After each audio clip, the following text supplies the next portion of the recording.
पतंजलि अत्र सभायां डॉक्टर साध्वी देवप्रिया महाभागाः विराजन्ते। ताः अहं सम्प्रार्थये कृपया स्वीय उद्बोधनेन अस्मान् अनुगृह्णन्तु इति।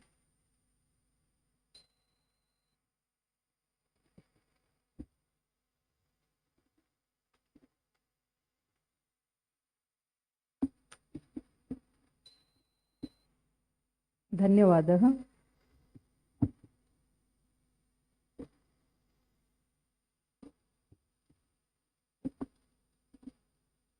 ॐ पावकानः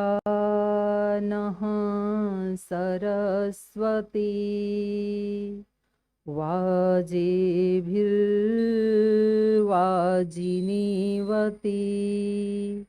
यज्ञं वष्टु धिया वसु। ओम शांति शांति शांति।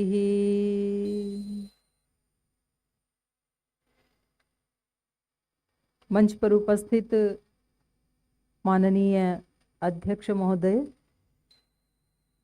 श्रद्धेय प्रोफेसर रामचंद्र जी भट्ट, आदरणीय दीपक कुमार शर्मा जी, प्रोफेसर आदरणीय विरूपाक्ष जड्डीपाल जी, आदरणीय प्रोफेसर वनमाली जी, प्रोफेसर आदरणीय मुरली कृष्ण जी, हमारे तीनों ही विश्वविद्यालयों से हमारे बहुत ही श्रद्धेय माननीय कुलपति महोदयगण और इस सभा में उपस्थित उत्कर्ष महोत्सव में पधारे हुए उत्कर्ष विद्या से युक्त सभी विद्वान अतिथिगण, आप सभी को मैं हृदय से प्रणाम करती हूँ। आज ये विद्वानों की सभा है और मैं एक विद्यार्थी की हैसियत से यहाँ कुछ सीखने के लिए उपस्थित हुई हूँ। फिर भी मेरे को श्रद्धेय वरखेड़ी जी ने, क्योंकि मेरी प्रारंभिक शिक्षा तो गुरुकुल में नहीं हुई, मैंने बीए तो कॉलेज से किया, उसके बाद मैंने गुरुकुल में, मेरी बहुत इच्छा थी पढ़ने की, तो 90 में मैंने गुरुकुल में प्रवेश लिया था 20 साल की उम्र में, और फिर पंचोपदेश स्मरण किया। उसके बाद प्रथमा वृत्ति काशिका, महाभाष्य, व्याकरण, दर्शन शास्त्र और उपनिषद आदि गुरुमुख से पढ़ के अभी मैं पतंजलि विश्वविद्यालय में अपनी एक सेवा समर्पित कर रही हूँ। तो गुरुकुल का जीवन जो आज अभी थोड़ी देर पहले आदरणीय सर्वनारायण जी हमें नई शिक्षा नीति में बता रहे थे, सचमुच ये जो एक चक्र घूमता है, फिर पुनः ये गुरुकुल से प्रारंभ हुआ चक्र अब फिर दोबारा गुरुकुल शिक्षा के ऊपर ही आ रहा है, जो बहुत सारे विषयों का समावेश आदरणीय सर्वनारायण जी यहाँ कर रहे थे। बिल्कुल ये गुरुकुलीय शिक्षा प्रणाली का, शिक्षा पद्धति का एक विराट स्वरूप है। 3 शब्दों में यदि मैं गुरुकुलीय शिक्षा पद्धति के स्वरूप को बताऊं तो ये है शिक्षा, दीक्षा और दिव्यता। शिक्षा का मतलब है सृष्टि के समस्त घटकों का बोध, और दीक्षा का मतलब है साथ साथ प्रैक्टिकल होता है गुरुकुलीय शिक्षा में। आजकल आधुनिक शिक्षा में पहले इंजीनियरिंग की शिक्षा लेते हैं, बाद में मशीन आदि चलाने की अलग से दीक्षा होती है। गुरुकुल में ऐसा नहीं था, जो कुछ गुरुकुल में पढ़ रहे हैं विद्यार्थी वैसा ही उनकी जीवनचर्या भी होती है, वो दिव्य जीवनचर्या, और उस दिव्य जीवनचर्या से जो परिणाम आता है उसका नाम है दिव्य व्यक्तित्व और दिव्य नेतृत्व तैयार होना। प्राचीन भारत के शिक्षा पद्धति में मानवीय व्यक्तित्व के उच्च विकास के विशिष्ट उद्देश्य से ही गुरुकुलीय शिक्षा संचालित थी, और इस उद्देश्य की पूर्ति तभी हो सकती है जब व्यक्ति का शारीरिक, मानसिक, बौद्धिक और आध्यात्मिक स्तर पर पूर्ण विकास हो, उसको निखारा जा सके। और उसके लिए आचार्य अपने शिष्यों को संबोधन करते हुए बोलते थे, शुक्रोसी भ्राजोसी ज्योतिरसि स्वरसि आपनुहि श्रेयांसम अति संक्राम शृण्वन्तु विश्व अमृतस्य पुत्रा आये धामानि दिव्यानि तस्थु। तो उनको संबोधन में ही वो अमृतस्य पुत्रा कह करके पुकारते थे। तो ये जो हमारी विशिष्ट शिक्षा पद्धति थी, इसके कारण ही भारत ने सहस्राब्दियों तक न केवल विश्व का सांस्कृतिक संचालन किया, मार्गदर्शन किया, बल्कि कृषि, कौशल, औषध विज्ञान, गणित, नक्षत्र विज्ञान, तकनीकी विज्ञान, सभी क्षेत्रों में भारत ने इस शिक्षा के कारण ही पूरे विश्व का नेतृत्व किया। भारत की जो प्राचीन शिक्षा थी वो व्यक्तिगत समृद्धि और आध्यात्मिक उन्नति को ही मात्र उद्देश्य नहीं मानती थी शिक्षा का, उसके साथ लोक जीवन का समावेश करके एक दिव्य राष्ट्र का निर्माण और उससे दिव्य विश्व का निर्माण, ये हमारी शिक्षा नीति का उद्देश्य था, जिसको महर्षि दयानंद ने भी कहा कृण्वन्तो विश्वम आर्यम।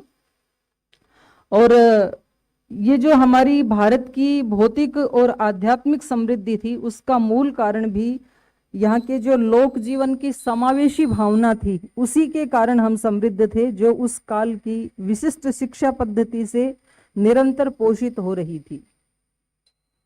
गुरुकुलों का स्थान कहाँ होता था? उपहरे गिरिणाम संगमे च नदीनाम धियो विप्रा जायत। प्रकृति ही हमारी मूल संस्कृति है। आज नई शिक्षा नीति में विद्यार्थियों को पर्यावरण का विषय पढ़ना अनिवार्य हो गया है, लेकिन हमारी जो गुरुकुल की शिक्षा नीति थी, उसमें तो हमारे गुरुकुल बनते ही उनका निर्माण ही कहीं उपहरे गिरिणाम पर्वतों की तलहटियों में, संगमे च नदी नाम कहीं सरोवर नदियों के संगम के ऊपर ही हमारे गुरुकुल होते थे।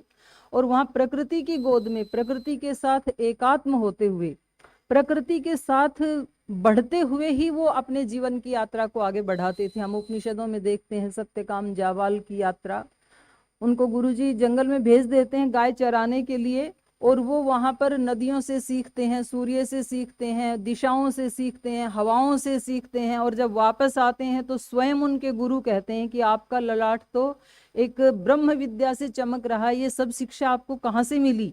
तो कहते हैं मुझे तो इस प्रकृति से मिली। तो ऐसे हमारे गुरुकुल होते थे, ऐसे स्थानों के ऊपर, नगर आदि से, गांव आदि से, शहर आदि से दूर दराज एकांत स्थान में।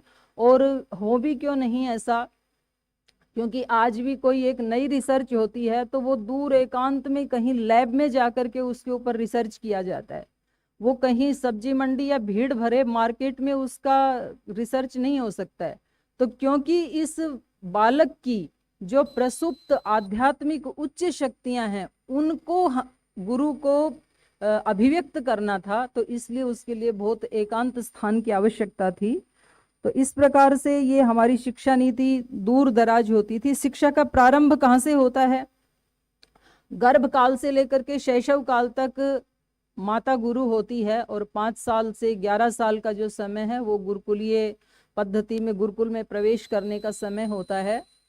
तो ऐसे शैशव काल से ही, बल्कि गर्भावस्था से ही, जैसे माता सुभद्रा के, माता अंजना के, और ऐसे कितने उदाहरण हमारे सामने इतिहास में उपस्थित हैं, जो गर्भ से ही उस बच्चे को शिक्षा दी गई। और मार्कंडेय पुराण में राजा ऋतध्वज की पत्नी मदालसा, उन्होंने अपने कुछ पुत्रों को निवृत्ति मार्ग का ज्ञान दिया, और एक पुत्र विक्रांत को उन्होंने प्रवृत्ति मार्ग का ज्ञान दिया। तो ये ऐसे उदाहरण हमारे पास समुपस्थित हैं। और माता के वात्सल्य के साथ साथ पिता का संरक्षण, और परिवार में रहने वाले जो स्नेहिल सदस्य हैं, उनके पास रहते हुए बच्चा 5 साल तक लगभग वहाँ उदारता, करुणा, प्रेम, सहिष्णुता, सामंजस्य, ये सब उसको बचपन में ही मिल जाता था। और उसके बाद 5 साल के बाद वो गुरु के पास आता था गुरुकुल में शिक्षा प्राप्त करने के लिए। तो वैसे स्नायु विज्ञान के जो विशेषज्ञ हैं वो भी इस बात को बताते हैं कि 5 साल तक बच्चे का नर्व्स का विकास हो जाता है, उसके बाद ही वो गुरुकुलीय शिक्षा के लिए समर्थ हो पाता है। और गुरु के पास भी आकर के उसका उद्देश्य क्या होता था, क्योंकि गुरु भी जैसे माँ ने बच्चे को अपने गर्भ में रखा, ऐसे ही गुरु भी आचार्य उपनय मानो ब्रह्मचारिणम कृणुते गर्भमंत तम रात्रि तिस्र गर्भे बिभर्ति तम जातम द्रष्टुम अभिसंयंति देवा। गुरु भी उस बालक को जैसे माँ ने अपने गर्भ में रखा, अपने गोद में रखा, बिल्कुल वैसे ही गुरु के लिए भी वही शब्द प्रयोग किया गया। आचार्य उपनय मानो ब्रह्मचारिणम कृणुते गर्भम अंत। इससे ऊंची कोई उपमा गुरु शिष्य के संबंध की कहीं धरती के ऊपर और मिल नहीं सकती है। ये केवल भारत में मिल सकती है, गुरुकुलीय पद्धति में मिल सकती है। अब इस विद्या का उद्देश्य क्या था? व्यक्ति को विनम्र बनाना इस शिक्षा का, गुरुकुलीय शिक्षा का उद्देश्य है। क्योंकि कितना भी ज्ञान है, कितना भी व्यक्ति के पास धन है, शक्ति है, सामर्थ्य है, लेकिन यदि एक विनम्रता का अभाव है तो सब कुछ फिर व्यर्थ हो जाता है, रावण की तरह से। तो इसलिए हमारे यहाँ शास्त्रकारों ने बताया, विद्या ददाति विनयम विनयात याति पात्रताम पात्रत्वात् धनम आपनोति धनात् धर्मम ततः सुखम। तो जो शाश्वत सुख की खोज है वो यहाँ से शुरू होती है और ये विनय विद्या देती है। तो वहां से बच्चे के अंदर ये संस्कार डाले जाते थे। और गुरुकुलों में, रघुवंश में आता है कि विनीत वेशेण प्रवेष्टव्यानि तपोवनानि। तपोवन में जब राजा आदि भी जाते थे तो वो अपने राजसी वस्त्रों को उतार करके और अपने अनुचरों से रहित पदयात्रा करते हुए ही वहां पर प्रवेश करते थे। और उपनयन और वेदारंभ संस्कार का जो पद्धति है, उपनयन संस्कार यद्यपि घर में होता है, गुरुकुल में जाकर के वेदारंभ संस्कार किया जाता है। पर यदि किसी का वेदारंभ संस्कार से पहले उपनयन संस्कार घर में नहीं हुआ तो दोनों संस्कार भी गुरुकुल में हो जाते हैं। तो ये गुरुकुल में रहने का जो काल है, 24 वर्ष जो छात्र गुरुकुल में रहते थे उसको वसु ब्रह्मचारी, 36 वर्ष तक रहने वाले को रुद्र ब्रह्मचारी और 48 वर्ष तक जो आचार्य के गर्भ में रह करके शिक्षा प्राप्त करता था उसको आदित्य ब्रह्मचारी कहते थे। प्राचीन शिक्षा का उद्देश्य क्या था? आंतरिक और बाह्य विकास और उसके लिए आंतरिक और बाह्य अनुशासन। आंतरिक अनुशासन के लिए सबसे पहले अंतःकरण चतुष्टय, मन बुद्धि चित्त अहंकार से गुरुकुल में ही बच्चे का परिचय करवा दिया जाता था। क्योंकि जिस मन के सहयोग से उसको पूरी जिंदगी भर काम करना है, सब इंद्रियों से, उस मन को यदि नहीं चलाना आता है तो वो दुनिया भर की कितनी भी मशीनरी चलाना सीख ले, लेकिन एक मशीन को यदि चलाना नहीं सीखा तो वो सब व्यर्थ हो जाएगा। और उसका परिचय केवल और केवल गुरुकुलीय शिक्षा में ही दिया जाता था। बुद्धि, क्योंकि जितने भी जीवन में निर्णय लेने हैं वो बुद्धि से ही लेने हैं, उस बुद्धि से परिचय करवाना नितांत आवश्यक है। और अहंकार भी ऐसा सात्विक अहंकार गुरु शिष्य में बचपन से जगा देता था। अहम ब्रह्मास्मि जैसा अहंकार, मैं ऋषियों की संतान हूँ, मैं सिद्धों की, गुरु योगियों की संतान हूँ, ऐसा अहंकार उसके अंदर अभिव्यक्त किया जाता था गुरुकुल में। तो ये अंतःकरण चतुष्टय से परिचय आज आधुनिक शिक्षा में कहीं भी नहीं करवाया जाता है। इसलिए बड़ी से बड़ी डिग्री लेने के बावजूद भी कई बार देखा जाता है कि वो डिप्रेशन में जाके आत्महत्याएं कर लेते हैं। तो ये अंतःकरण चतुष्टय का विकास न होने के कारण ऐसे होता है। दूसरा, पंचकोशीय उसका जो विकास किया जाता था। तो हमारे अस्तित्व के 5 भाग हैं, अन्नमय कोश, प्राणमय कोश, मनोमय कोश, विज्ञानमय कोश और आनंदमय कोश। सबसे पहले अन्नमय कोश की शिक्षा यदि नहीं दी जाती है तो आजकल छोटे बच्चों को ही ऐसे ऐसे शारीरिक रोग हैं, उनका शरीर भी बलिष्ठ नहीं है, तो फिर मन भी क्षीण हो जाता है। प्राणायाम नहीं करते हैं तो प्राण कमजोर होने से बहुत सारी व्याधियां घेर लेती हैं। तो ये हमारे गुरुकुलों में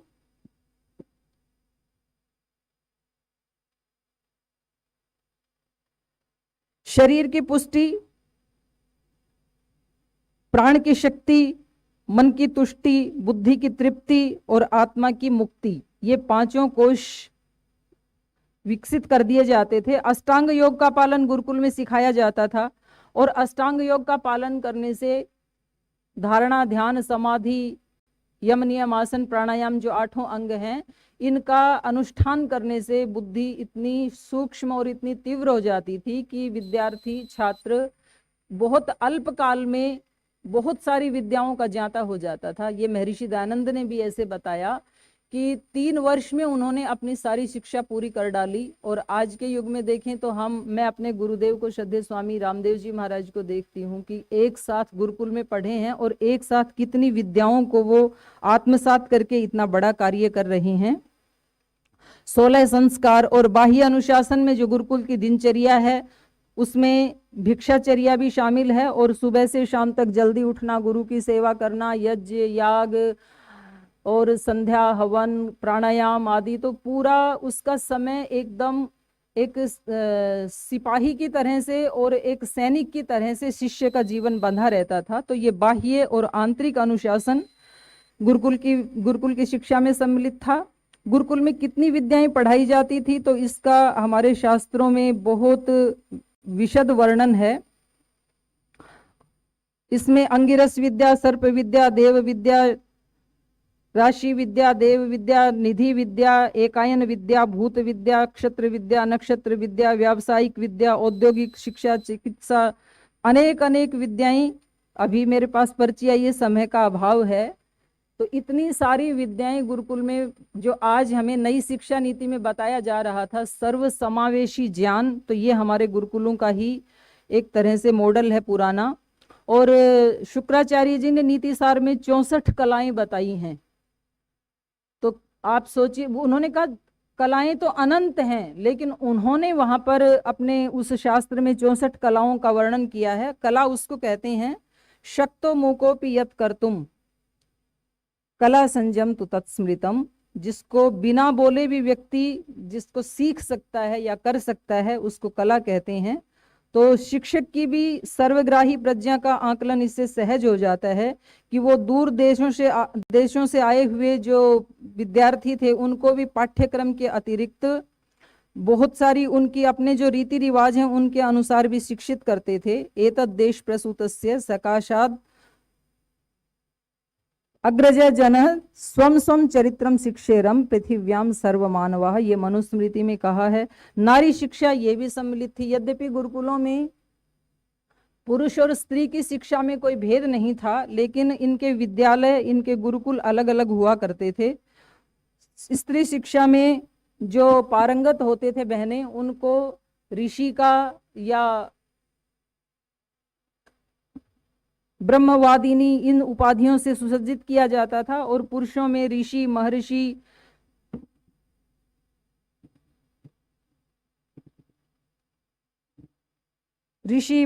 राज ऋषि, ब्रह्म ऋषि, ये उपाधियां उनको दी जाती थी।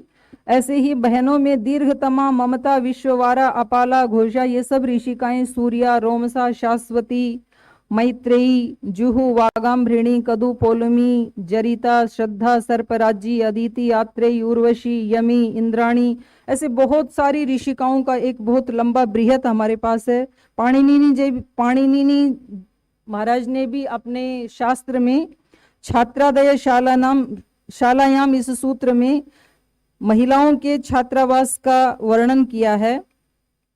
स्कंद पुराण में आया है कि एक बेटी 10 पुत्रों के बराबर होती है। 10 पुत्र समा कन्या 10 पुत्रान प्रवर्धयन यत् फलम लभते मर्त्य तल्लभ्यम कन्यैकया। 10 पुत्रों को पालने से जो फल मिलता है वो एक कन्या के पालन पोषण से मिल जाता है। और कन्याओं की शिक्षा कितनी उन्नत थी, ये माहिष्मती में जब आदि गुरु शंकराचार्य जी जाते हैं और वो वहाँ की सामान्य महिलाओं से मंडन मिश्र जी के घर के बारे में पूछते हैं तो वो संस्कृत में उत्तर देती हैं। जगत ध्रुवम स्यात् जगद ध्रुवम स्यात् कीरांगना यत्र गिरो गिरंती द्वारस्थ नीडांतर सन्निरुद्ध जानी ही तन मंडन पंडितौकः स्वतः प्रमाणम परतः प्रमाणम कीरांगना यत्र गिरो गिरंती द्वारस्थ नीडांतर सन्निरुद्ध जानी ही तन मंडन पंडितौकः। तो ये कितना महिलाओं की शिक्षा का कितना धवल प्रमाण है कि एक पनिहारिन जो पानी लेने जा रही हैं वो भी इतनी शुद्ध संस्कृत पढ़ रही हैं।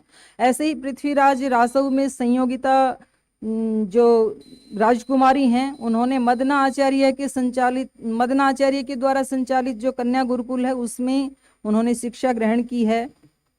ऐसे ही हति विद्यालंकार जिन्होंने 1805 में नारियों की उच्च शिक्षा के लिए बनारस भदैने में एक विश्वविद्यालय चतुष्पाठी खोला था, वहीं सावित्रीबाई फुले ने अपने पति ज्योतिराव फुले और अपनी सहपाठिन सगनुबाई के सहयोग से 1848 में पुणे में भिड़वेड़ा में महिलाओं के लिए एक विश्वविद्यालय की स्थापना की।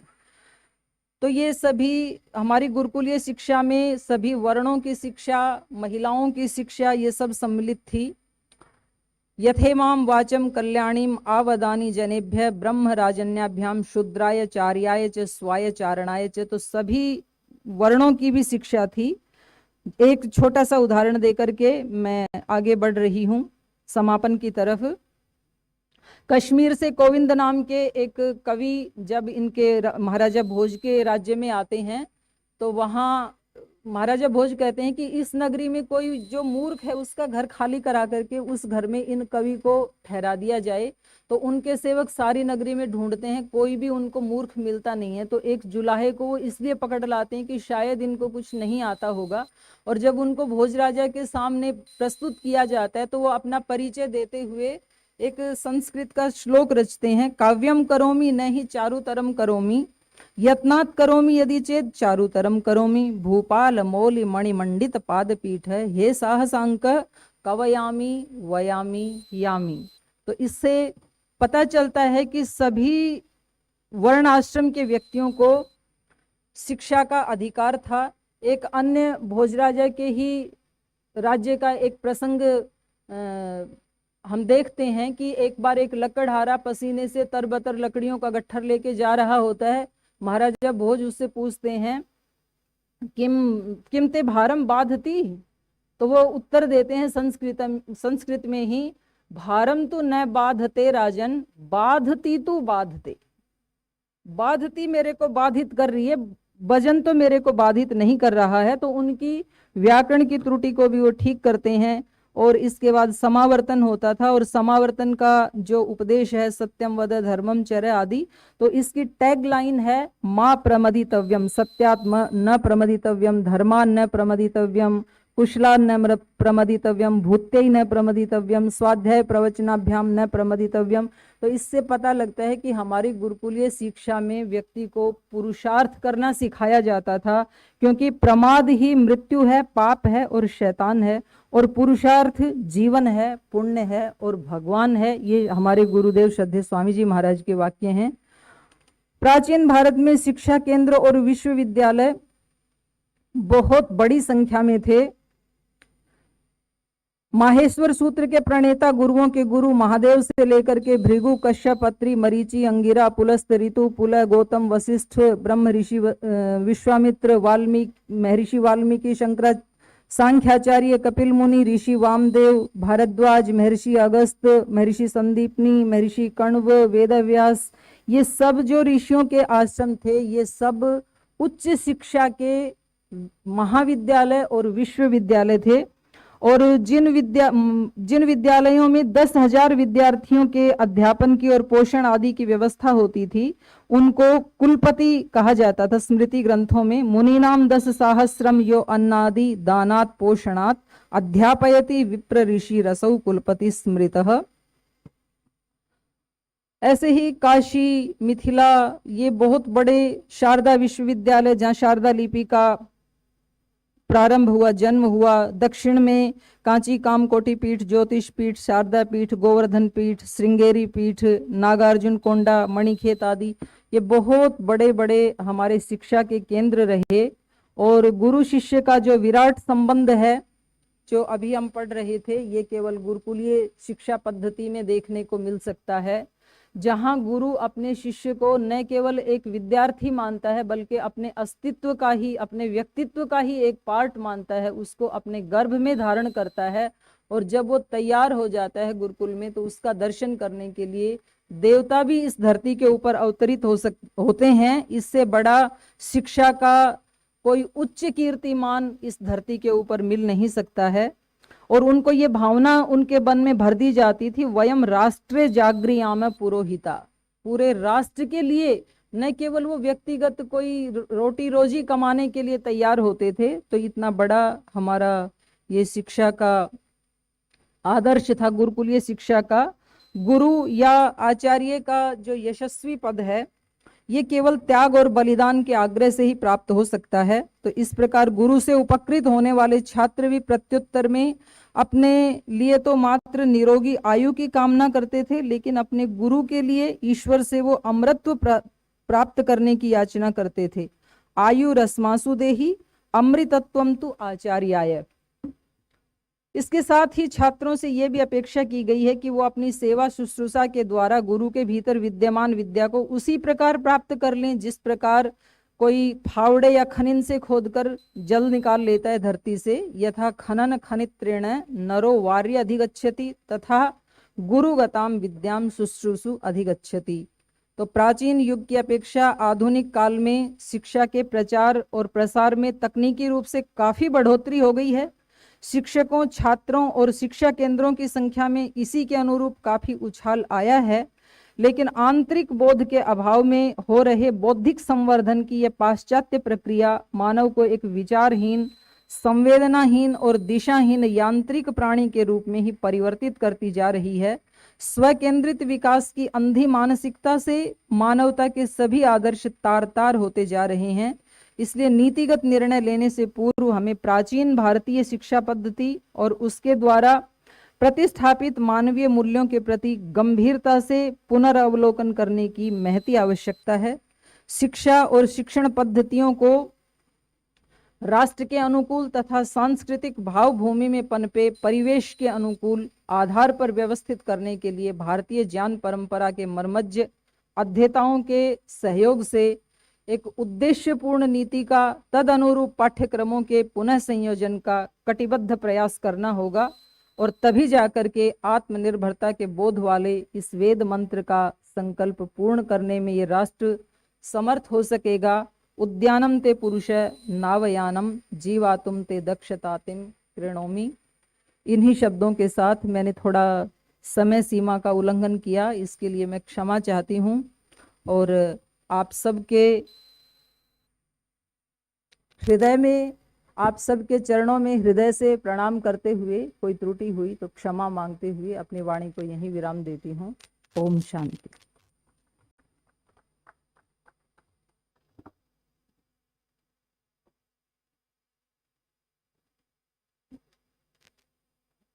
वस्तुतः साध्वी महाभागया वेदतः आरभ्य वर्तमानकालपर्यन्तं बहु उद्धरणं कृतमस्ति। तद् सर्वम् अत्यन्तं महत्त्वपूर्णम् एकं शोधपत्रं विद्यते। कृपया अस्माकं कृते तद् यच्छन्तु, वयम् अग्रे अपि तस्य प्रकाशनार्थं प्रयत्नं कुर्मः इति। आत्मावारे द्रष्टव्य, श्रोतव्यो, मन्तव्यो, निदिध्यासितव्यः इत्यादि क्रमेण मैत्रेयी, गार्गी इत्याद्याः साध्वी महिलाः अपि प्राचीनकाले आसन्, वर्तमानकाले वयं साक्षात्कृतवन्तः।